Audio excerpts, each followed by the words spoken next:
Komin giɗo leñol artiɗo jokkandon hono jimemi pular ɗe kewnomi waɗandon e kala saha. Yimre men hande ko enɗam mbiɗen, enɗam dañal waylorama tiɗɗam, ndereru rontinama tedduɗam, enɗam yarnama ngulɗam, soyna tan ko jogiɗo limbam.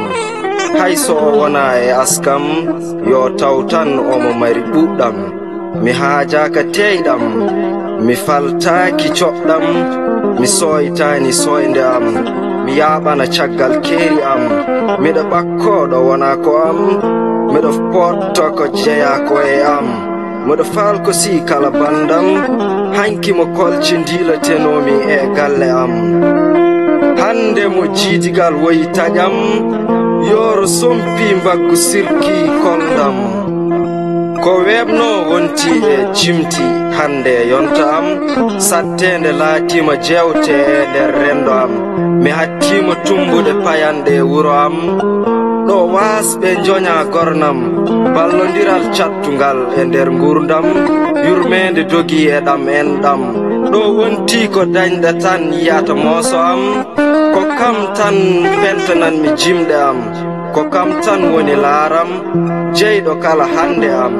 Ha hooram e ɗam enɗam, ɗam geno watno mawɗam, jokkuɗo ɗam enɗam kala jokki balɗe am, kala bonnuɗo ɗam enɗam bonni gonka am. Mi hulani on taƴowo enɗam, mo darde bonde kuccam, mi jertina e jokkude towɗam, siftinde ko fodde am, darade e sukkude jolɗe am, e eerade hono am, ngam ruttade e jokkere hanki leñol am.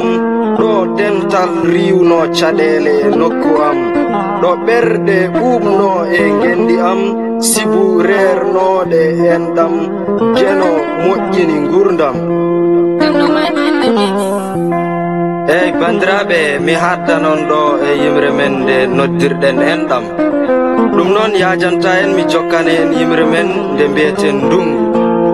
Ndungu ko an woni jiɗaɗo e nder leydi am, ndungu ko an woni tijjaɗo e nder ɓernde am, ndungu ko an woni garowo artira ko wayruno e nder gurdam, ndungu ko an woni garowo itto koldam.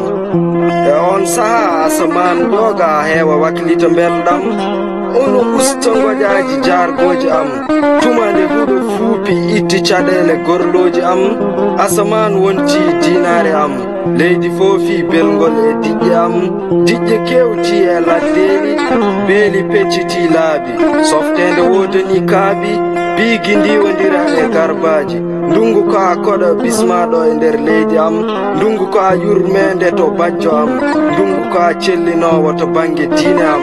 Miijo am mooti e gendi am, to jeetimi ha yo waɗa, yimɓe sehilaɓe belto. Bandiraɓe, mi salmini on e kuuɓal, mi teddiniri yimre nde hono Mamadou Abou Sow lollirɗo Beles e Sow Jakaria Hamidou e dendagal yontaɓe Bafou e kuuɓal. En jata leydi Mali, dokken ɗum tulagu tiginni e kuuɓal. On jejjitaka, mi salmini on jarama.